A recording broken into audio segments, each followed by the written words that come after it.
हूं प्रत्युष खरे, आप देख रहे हैं जी कचहरी। आज की कचहरी में बात होगी देश की सबसे बड़ी बहस पर जो छिड़ी है बंगाल में नई बाबरी मस्जिद के नाम पर। बात होगी दिल्ली ब्लास्ट पर आ रहे सियासी बयानों की, कश्मीर से लेकर दिल्ली तक जिनकी चर्चा है। बात करेंगे मौलाना अरशद मदनी के उस बयान की जिसे मुस्लिमों के लिए सबसे बड़ा विक्टिम कार्ड बताया जा रहा है। इसके अलावा देश के मुसलमानों से जुड़े और भी बड़े मुद्दों पर सवाल जवाब होंगे, क्योंकि आज हमारे बीच हैं बेहद खास मेहमान जिन्हें मुस्लिम समुदाय की नुमाइंदगी के लिए जाना जाता है, जो अपने बयानों से सुर्खियों में बने रहते हैं। इसके अलावा कई आरोपों से भी वो घिरे हुए हैं। आज जी कचहरी में हमारे साथ मौजूद हैं बेहद खास मेहमान, संभल से समाजवादी पार्टी के सांसद जियाउर रहमान बर्क। स्वागत कीजिए जियाउर रहमान बर्क जी का। वेलकम बर्क साहब, आइए, स्वागत आपका जी कचहरी में, प्लीज।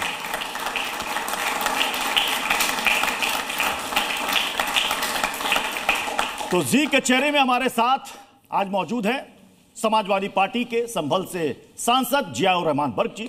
कई सारे सवालों का सामना करेंगे, लेकिन कुछ अहम सवाल है, जल्दी से वो सवाल क्या है वो भी आपको बता देते हैं। क्या जियाउर रहमान बर्क मजहब की राजनीति करते हैं? क्या बर्क अपनी सुविधा देखकर सिस्टम चलाना चाहते हैं? क्या मुस्लिमों के नाम पर बर्क साहब का अप्रोच सिलेक्टिव है? और भी कई सवाल हैं जिन पर इनसे हम जवाब जानेंगे, और हमारे साथ कुछ खास मेहमान भी हैं, उनसे भी आपका परिचय करा देते हैं। हमारे साथ हैं वरिष्ठ पत्रकार हर्षवर्धन त्रिपाठी जी, जोरदार तालियों के साथ सभी मेहमानों का स्वागत कीजिए। हमारे साथ हैं अमन गिरी महाराज जी, धर्मगुरु हैं, तालियों से स्वागत कीजिए। सैयद जवाद हमारे साथ हैं, पॉलिटिकल एनालिस्ट। नाजिर खान हमारे साथ है, नाजिम खान हमारे साथ हैं, इस्लामिक स्कॉलर हैं। जज साहब, हम आगे बढ़े उससे पहले आपसे अनुमति लेना चाहूंगा, हम एक रिपोर्ट प्ले करना चाहते हैं। इजाजत, प्लीज प्ले कीजिए।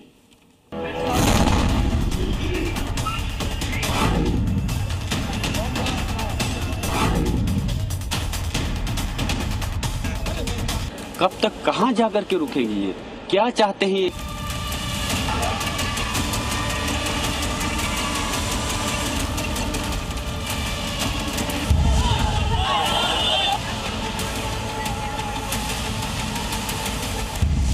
विवाद का मुद्दा आया नहीं कि एक नाम साथ साथ आता है, खास तौर से तब जब बात धर्म से जुड़ी हो। संभल में दंगा होता है, आरोपी सांसद जियाउर रहमान बर्क चार्जशीट के बाद कहते हैं, मैं न झुकता हूं न बिकता हूं।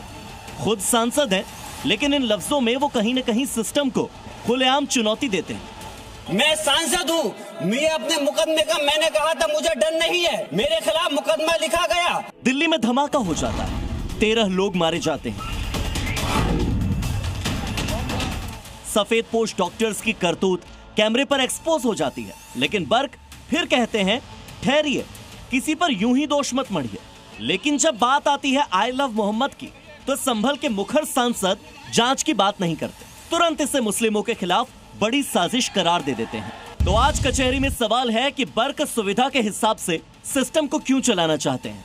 जो घटनाएं उनकी राजनीति में मिसफिट होती हैं, उनके खिलाफ खड़े क्यों हो जाते हैं? और जो मुफीद लगती है उन्हें ही स्वीकार क्यों करते हैं? कचहरी में आज बर्क के इसी सिलेक्टिव अप्रोच पर हम करेंगे सवाल जवाब। जज साहब, अगर आपकी अनुमति हो तो अब सवाल जवाब का सिलसिला शुरू करें।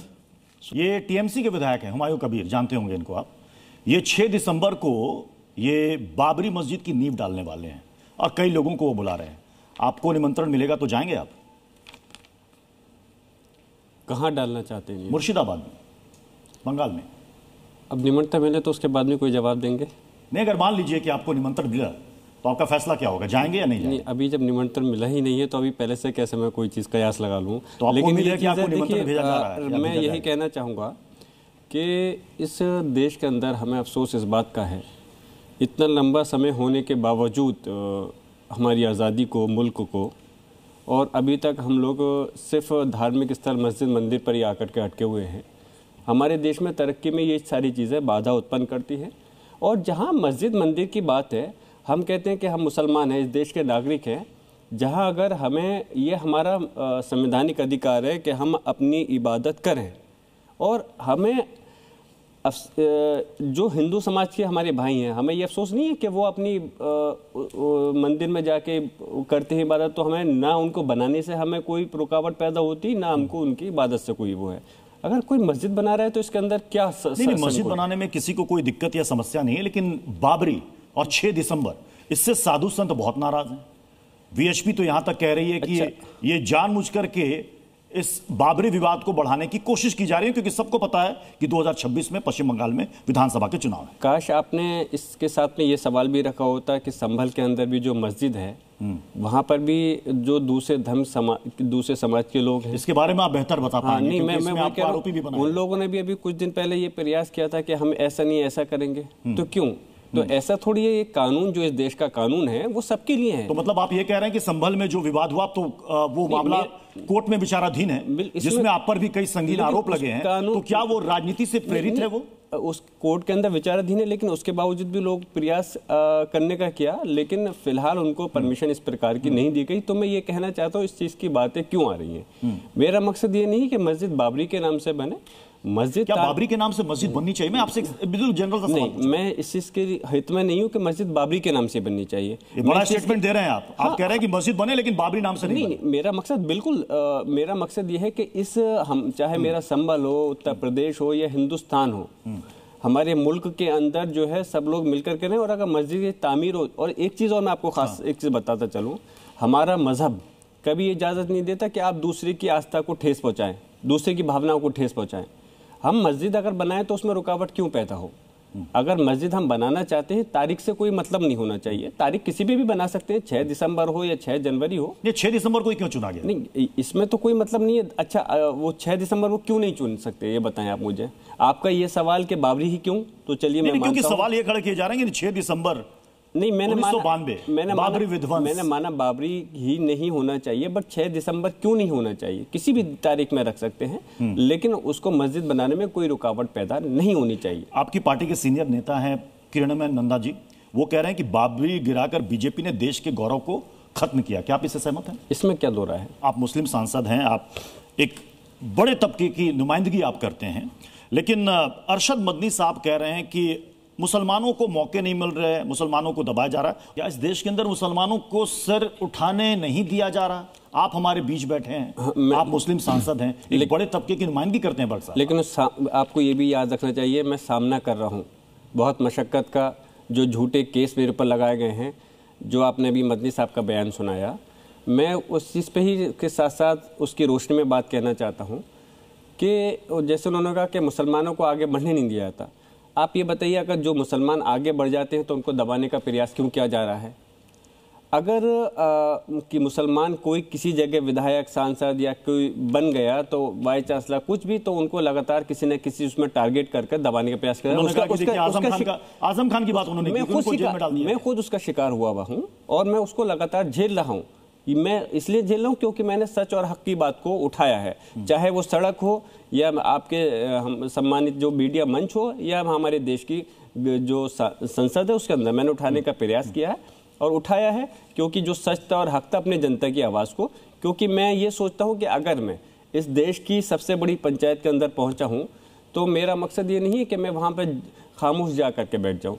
अगर मुझे लगता है कि कोई मेरे क्षेत्र से मुताल्लिक किसी के ऊपर उत्पीड़न हो रहा है, कोई उनके साथ ज्यादती हो रही है, या इस प्रदेश और देश की जनता के साथ कोई भेदभाव हो रहा है, या कुछ गलत सरकार कोई गलत कर रही है, तो उनको आईना दिखाने का काम मेरी जिम्मेदारी बनती है। आप पर आरोप जो लगे, आप पर लगे बिजली चोरी के आरोप, बर्क साहब आप पर बिजली चोरी के आरोप लगे, आपने जो आवाज बनाया उसमें कहा गया कि सही तरीके से नक्शा नहीं पास कराया गया, अतिक्रमण इंक्रोचमेंट के आरोप लगे, संभल में कई जगहों पर बुलडोजर चला, आपने कहा कि ये बुलडोजर मुसलमानों को देखकर चलता है। क्या वाकई में ऐसा है? तालाब, अगर सरकारी तालाब है, उस तालाब को ढककर किसी ने मकान बना लिया, कोई भी हो, मैं नहीं कह रहा हूं हिंदू हो मुस्लिम हो, क्या वो सही है? क्या वो जायज है? कार्रवाई नहीं होनी चाहिए? देखिए, दोनों सवालों के आपका जवाब दूंगा। एक तो आपने कहा मेरे पर आरोप लगे हैं, वो पहले मैं आरोप पे उस पर आता हूँ। आरोप लगाना बहुत आसान होता है, जिसकी सरकार है वो आसानी के साथ में आरोप लगाकर मुकदमा दर्ज कर दिया गया, जो मेरे साथ में हुआ। लेकिन आरोप को साबित करना जब तक हम नहीं मान सकते, जब तक कि हमारा न्यायालय इस चीज़ को साबित नहीं करे कि उस व्यक्ति ने सही किया है या गलत किया है, तो हम पहले, लेकिन अफसोस है कि आजकल हम मीडिया के माध्यम से पहले ही अपना उसको दोषी करार दे देते हैं, जो कि सही नहीं है। हमें अपने जगह न्यायालय का सम्मान करना चाहिए और देखना चाहिए कि जब तक उनका आदेश नहीं आए तब तक हम इस चीज को आपकी बात बिल्कुल दुरुस्त है। आपने कहा दूसरी चीज, कोर्ट फैसला करने वाला है कौन दोषी है दूसरी या नहीं, लेकिन आप उससे पहले कह देते हैं कि बुलडोजर मुसलमानों को देखकर टारगेट कर रहा है। ये भी तो एक तरीके से आप कह रहे हैं कि ये गलत हो रहा है। मैं पूछ रहा हूं कि हमारे देश की एक प्रथा है कि अगर किसी ने के ऊपर कोई आरोप लगता है तो उसके मुकदमा दर्ज हो, उसकी जांच होनी चाहिए और चार्जशीट लगे, उसके बाद कोर्ट वो करे कि सही है या गलत है। लेकिन ये बुलडोजर जो बीच में आ गया, ये बुलडोजर पहले सजा देने कहाँ से बुलडोजर आ गया? मैंने तो ये कहा बुलडोजर की कार्रवाई क्यों हो रही है? तो इसलिए हम चाहते हैं कि इस देश के अंदर ये जो लगातार प्रथा बुलडोजर चल रही है ये बंद होनी चाहिए, खत्म होनी चाहिए, लोगों को हक और इंसाफ माननीय न्यायालय से मिलना चाहिए।